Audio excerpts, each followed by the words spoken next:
So hello guys, welcome back to coding channel. Guys, last video में हमने देखा था कि रिएक्ट में कंपोनेंट क्या होता है।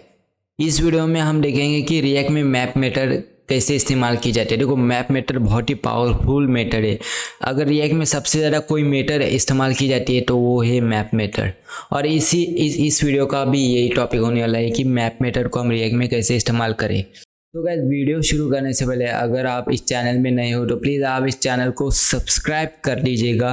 और इस सीरीज़ को, जो कि हम रिएक्ट की सीरीज़ है जहाँ पे हम रिएक्ट बिगिनर लेवल से लेकर एडवांस लेवल तक सीख रहे हैं, तो प्लीज़ आप इस सीरीज़ को बुकमार्क कर दीजिएगा। आपको इस सीरीज़ की लिंक डिस्क्रिप्शन में मिल जाएगी।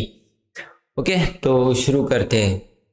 ऑलराइट, तो शुरू करते हैं। तो लेकिन उससे पहले मैं ये बटन वाला ये सब कुछ हटा देता हूँ। ये पिछले वीडियो का है, हटा देता हूँ। और ये भी लोगो भी हमें नहीं चाहिए, और ये app.css भी नहीं चाहिए, क्योंकि हम app.css का इस्तेमाल नहीं करने वाले ज़्यादा। ऑलराइट, तो यहाँ पे मैंने जो कचरा था वो हटा दिया। अब देखो, मैप मेथड का इस्तेमाल कहाँ किया जाता है। अब देखो, आपके पास अगर कोई डेटा है, रिएक्ट प्रोजेक्ट बनाते वक्त अगर आपके पास कोई डेटा है, डेटा मतलब कोई ऑब्जेक्ट, एरे ऑफ ऑब्जेक्ट है, तो आप उस डेटा को रिप्रेजेंट करना चाहते हैं एक वेबसाइट के अंदर लिस्ट फॉर्मेट में 1 बाय 1, तो आप मैप मेथड का इस्तेमाल कर सकते हैं। जैसे कि मैं दिखाऊँ, अगर ये देखो, ये यहाँ पे हमारे पास अलग अलग तरह का डेटा है, जैसे कि नाम है, smartphone, groceries, home decoration, furniture, tops. ये हमने यहाँ पे 1 बाय 1 रिप्रेजेंट किया है यहाँ पे मैप मेथड की मदद से। तो देखो, कंपोनेंट तो सेम है, लेकिन उसके अंदर का जो डेटा बदल रहा है, ये कैसे किया जाता है, मैप मेथड की मदद से किया जाता है। तो यही हम देखेंगे इस वीडियो में। तो चलो चलते हैं। तो सबसे पहले आपको चाहिए होगा एक डेटा। तो मैं क्या करता हूँ, एक डेटा बना लेता हूँ। डेटा बनाने के लिए आपको एक फाइल बनानी पड़ेगी। सोर्स फोल्डर के अंदर data.js नाम की एक फाइल बनाओ। ऑलराइट, जो भी हम डेटा बनाएंगे ना आगे, वो सब इसी data.js में हम स्टोर करेंगे। तो मैं एक ऑब्जेक्ट, एरे ऑफ ऑब्जेक्ट बना लेता हूँ। Const data of buttons. Alright, तो ये था डेटा ऑफ बटन्स होने वाला है। मतलब हम बटन्स का एक एरे बनाने वाले। एरे आपको, आई होप आपको पता होगा, एरे स्क्वायर ब्रैकेट की मदद से बनाया जाता है। स्क्वायर ब्रैकेट एक ऑब्जेक्ट का एरे बनाने वाले हैं हम। तो यहाँ पे एक ऑब्जेक्ट बना देते हैं। इसका फर्स्ट प्रॉपर्टी होगी इस ऑब्जेक्ट की टेक्स्ट, जो कि मैं लिख देता हूँ button1। इसकी सेकेंड प्रॉपर्टी होगी बैकग्राउंड कलर,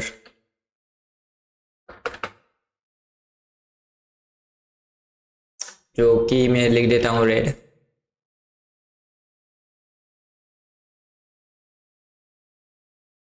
और थर्ड प्रॉपर्टी होगी कलर, जो कि लिख देता हूँ ग्रीन। ऐसे में और 2-3 ऑब्जेक्ट बना लेता हूँ, फिर ये एरे ऑफ ऑब्जेक्ट्स हो जाएगा। और यहाँ पे मैंने 3 यहाँ पे ऑब्जेक्ट बना लिए। इसका अंदर का मैं ये बदल देता हूँ नाम, यहाँ पे रख कर देता हूँ 2, और यहाँ पे आएगा 3। यहाँ पे मैं कोई कुछ अलग, जैसे कि इसका बैकग्राउंड कलर में लिख देता हूँ ग्रीन, और इसका कलर लिख देता हूँ मैं वाइट। इसका मैं लिख देता हूँ बैकग्राउंड कलर येलो, और इसका कलर लिख देता हूँ रेड।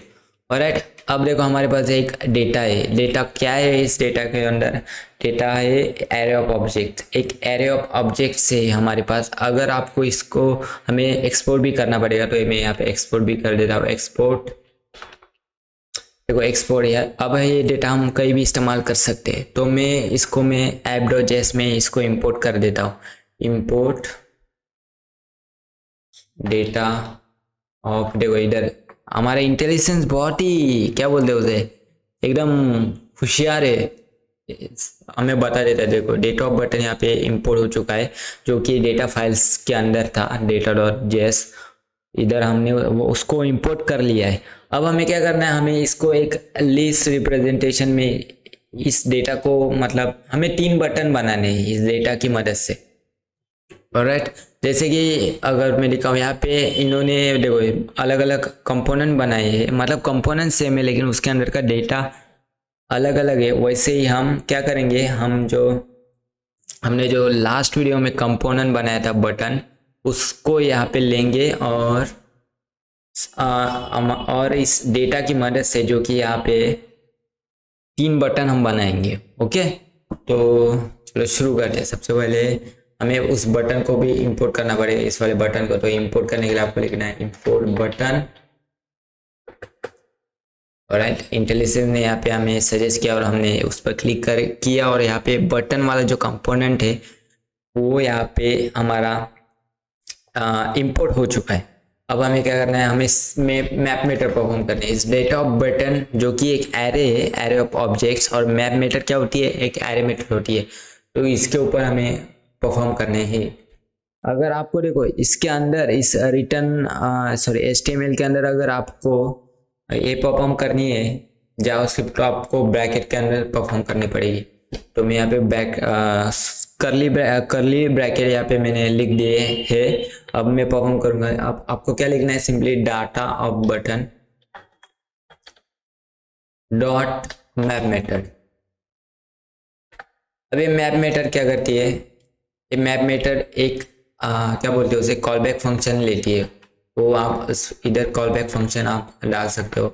ओके, अब मैप मेथड क्या करेगी, इस डेटा ऑफ बटन जो कि एक एरे ऑब्जेक्ट है, उसको हर एक एलिमेंट के लिए कुछ कोड परफॉर्म करेगी।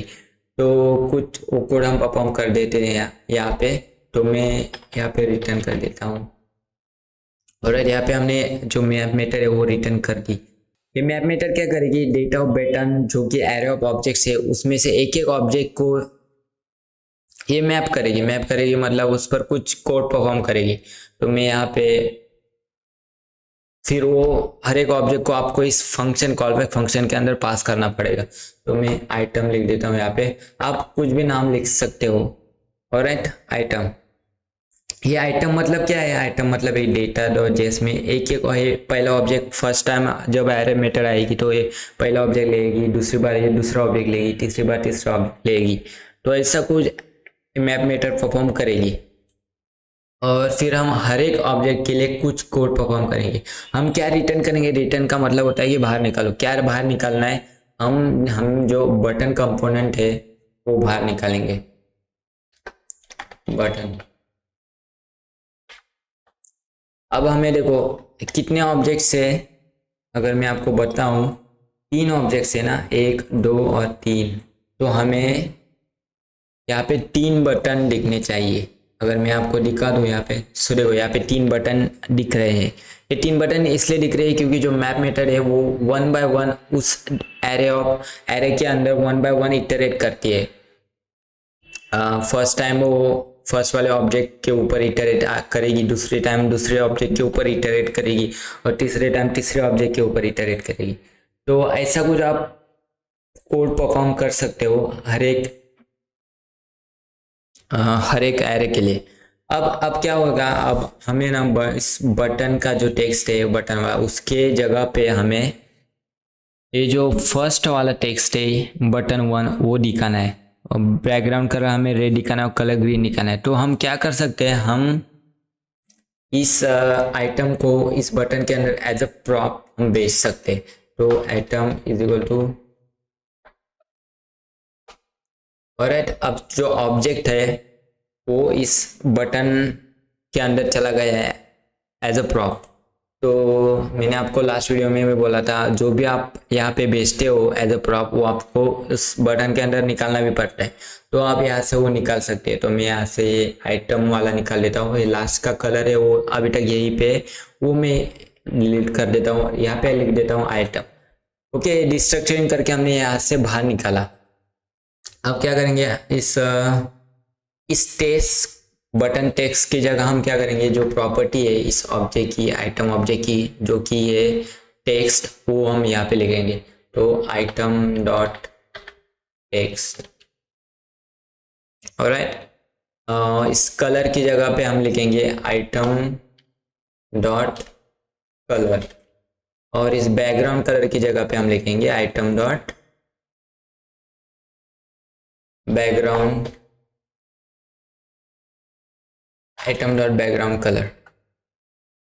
ऑलराइट, हमने जो हमने हमें डेटा था वो हमने यहाँ पे रिप्लेस कर दिया। जैसे कि जो टेक्स्ट था, बटन टेक्स्ट था, उसकी जगह पे हमने ऑब्जेक्ट वाला टेक्स्ट यहाँ पे डाल दिया, और कलर की जगह हमने ऑब्जेक्ट वाला कलर यहाँ पे डाल दिया, और बैकग्राउंड कलर की जगह पे हमने बैकग्राउंड वाला कलर यहाँ पे डाल दिया। तो यहाँ पे हमने कुछ ऐसा आइटम का इस्तेमाल किया है, मतलब आइटम जो ऑब्जेक्ट है उसका इस्तेमाल किया है। तो अब हमें क्या दिखना चाहिए, अब देखो अलग अलग दिख रहे हैं, हो गया ना मज़ा, एकदम ज़बरदस्त। तो ऐसा कुछ हमने डाटा रिप्रेजेंट किया। हमने क्या किया, हमारे पास जो डेटा था वो हमने उसके ऊपर हमने मैप मेथड परफॉर्म की। फिर उस मैप मेथड के अंदर जो कॉल बैक फंक्शन होता है उसके अंदर हमने उस डेटा में से जो ऑब्जेक्ट है उसके अंदर पास किया। फिर उस हर एक ऑब्जेक्ट के लिए हमने एक नया कंपोनेंट बनाया, और उस कंपोनेंट के अंदर हमने हमारा पास जो डेटा था उसका उसकी मदद से उस कंपोनेंट को हमने मॉडिफाई किया। तो ऐसा इस्तेमाल किया जाता है, वैसा ही इस्तेमाल यहाँ पे हमने किया है, और यहाँ पे भी वैसा ही इस्तेमाल किया है। तो मेरा इस वीडियो का मकसद था कि हम मैप मेथड बहुत इस्तेमाल करने वाले हैं, और ये बहुत ही इंपॉर्टेंट मेथड होती है।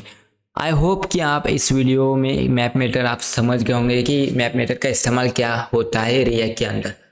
ओके, तो ये था कुछ आज का वीडियो। अगर वीडियो अच्छा लगे तो प्लीज़ लाइक कीजिए, शेयर कीजिए, सब्सक्राइब कीजिए।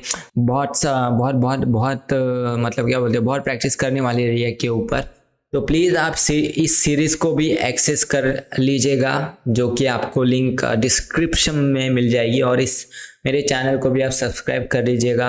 अब मिलते हैं हम अगले वीडियो में। अगले वीडियो में हम अपना जो प्रोजेक्ट है वो बनाना चालू कर देंगे, और हमारा जो फर्स्ट कंपोनेंट है वो बनाएंगे। तो मिलते हैं अगले वीडियो में, चलो बाय।